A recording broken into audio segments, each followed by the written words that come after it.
और एक बेटे होने के नाते उन्होंने हमारे असम के लोगों की समस्याओं को भी सुना, चाहे वो बागान के जो श्रमिक है जिनको वेतन नहीं मिल रहा, जिनके बागान धीरे धीरे निजी कंपनी खरीद रहे हैं, जिनका पगार नहीं मिल रहा, चाहे वो विभिन्न जनजाति के लोग हो जिन पर अपने ही भूमि का अधिकार नहीं है, अपने ही जमीन का अधिकार नहीं है, अपने ही जंगल में रहने का अधिकार नहीं है, चाहे वो युवा वर्ग हो जो आज बेरोजगारी से लड़ रहा है, जो आज विभिन्न परीक्षा देने के पश्चात भी आज उसको नौकरी नहीं मिल रही, चाहे वो महिलाएं हैं जो बार बार अत्याचार और आज इस नफरत, बढ़ती हुई जो नफरत है असम में, उसको लेकर वो चिंतित है। एक बेटे होने के नाते उन्होंने सभी की समस्याओं को गौर से सुना और ये समझा कि ये जो समस्याएं हैं, आज लगभग भाजपा जो कहती है डबल इंजन की सरकार, आज भाजपा की केंद्र में 10 साल की सरकार हो चुकी है,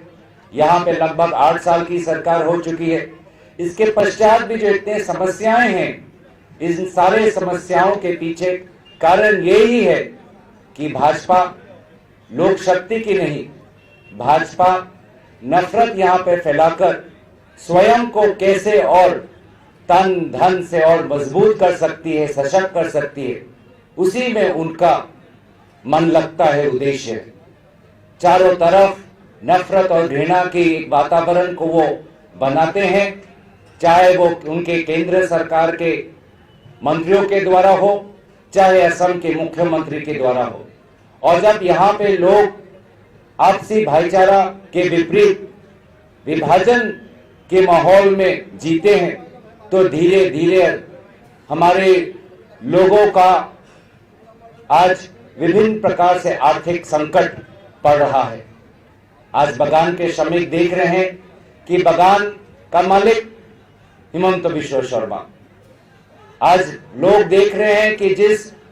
सरकारी स्कूल में वो भेजना चाहते हैं अपने बच्चों को, वो सरकारी स्कूल बंद और हिमंत बिश्व शर्मा जी ने एक निजी स्कूल खोल दिया है। यहाँ पे जो महिलाएं हैं वो चाहते हैं कि वो मुगा के द्वारा कुछ उत्पादन करें, मुगा सिल्क जो हमारा गामूसा बनता है, कपड़े बनते हैं, तो आज मुगा भी आज हिमंत बिश्व शर्मा। जो फ्लाईओवर जिससे वो शहर में जाते हैं, वो फ्लाईओवर भी हिमंत बिश्व शर्मा। वो माजुली से जोरहाट जो ब्रिज पार करना चाहते हैं, वो ब्रिज के पास में जो जमीन है वो भी हिमंत बिश्व शर्मा। तो लोग देख रहे हैं कि आर्थिक जो असमानता है, इनइक्वालिटी है, वो बढ़ता जा रहा है, वो और गरीब हो रहे हैं, और हिमंत बिश्व शर्मा जी और उनके कुछ चुने हुए साथी मंत्री और धनी हो रहे हैं, और कुछ दिल्ली में भी कोई बैठा एक शक्तिशाली मंत्री है जिसे हिमंत बिश्व शर्मा जी के भ्रष्टाचार से फायदा हो रहा है। और इसीलिए लोगों ने राहुल गांधी जी को कहा कि देश के सबसे भ्रष्ट मुख्यमंत्री हिमंत बिश्व शर्मा जी हैं। ये राहुल गांधी जी ने नहीं, असम के लोगों ने कहा। भारत जोड़ो न्याय यात्रा का 11वां दिन है, तो पहले उत्तर पूर्वांचल की तरफ से मैं राहुल गांधी जी को धन्यवाद करना चाहूँगा कि वे हमारे भारत के सुंदर कोने में आकर 11 दिन और लगभग 12 रातें जो हमारे साथ वो बिताएं, ये ऐतिहासिक, स्मरणीय, और इस यात्रा को उत्तर पूर्वांचल के लोग कभी नहीं भूल पाएंगे। जितने भी लोग राहुल गांधी जी से आए, मिले, मुस्कुराकर उनका स्वागत किया, फोटो लिया,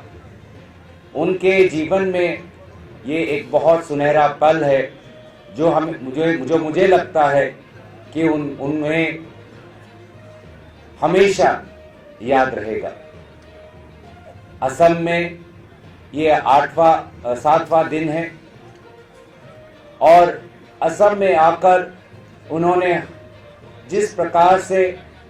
असम की संस्कृति को आदर किया, हमारे जो प्राकृतिक सुंदरता है उसका आनंद उन्होंने उठाया। वो बस से गए, गाड़ी से गए, पैदल से गए, नाव में गए, तो लगभग सभी प्रकार का उन्होंने अनुभव यहाँ पे देखा। और विभिन्न समुदाय से वो मिले, वो चाहे चाय बागान के हों, चाहे विभिन्न जनजाति के हों, चाहे अनुसूचित जाति के हों, चाहे वो प्रोफेसर हों, समाज सेवक हो, विभिन्न राजनीतिक दलों के नेतागण से हो, आम लोगों से हो, बच्चों से हो, तो जिस आसानी से वो घुल मिल गए हमारे आसाम के वायु से, हमारे आसाम की संस्कृति से, मैं तो उन्हें असम का एक बेटा का दर्जा उन्हें मैं देना चाहूँगा। और जो श्रद्धा उन्होंने असम की संस्कृति और असम के इतिहास के प्रति जो जताई, सचमुच एक बेटे की तरह उन्होंने असम को प्यार किया। और असम को आप लोगों के द्वारा हमारी जो ताकत है, हमारी जो इतिहास है,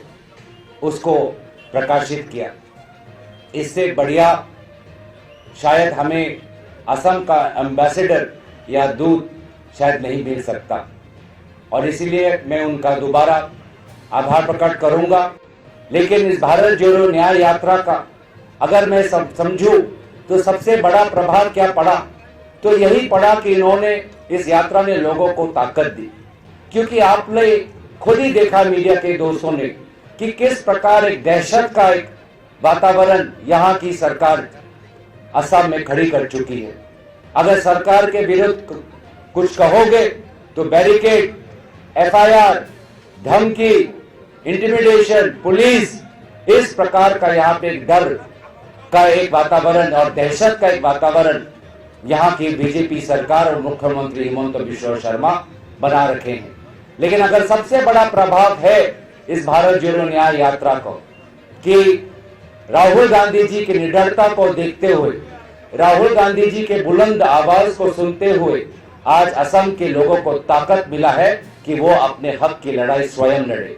आज असम के लोगों को अपने खुद की न्याय मांगने के लिए एक शक्ति मिली है। आज असम के लोगों को इस बीजेपी सरकार से सवाल पूछने का आज अधिकार आज उन्होंने वापस आज असम के लोगों ने पहचाना है। ये है सबसे बड़ी खूबी इस यात्रा की। राहुल गांधी जी और भारत जोड़ो न्याय यात्रा तो आगे चले जाएगी, पश्चिम बंगाल, बिहार, झारखंड जाएगी, लेकिन जो ये ताकत जो हमको दे चुके हैं असम के लोगों को, ये ताकत आने वाले समय में न्याय और यहाँ पे समन्वय का एक वातावरण बनाने में हमें बहुत मदद करेगी। जो ये अस्त्र, मोहब्बत का जो अस्त्र दिया है, न्याय की लड़ाई लड़ने के लिए जो अस्त्र हमें राहुल गांधी जी ने दिया है, उसका हम लाख लाख शुक्रिया अदा करते हुए बड़े प्यार से या सद्भावना से हम उनको कल विदाई देंगे और आशा करेंगे कि वो फिर दोबारा हमारे बीच में आए।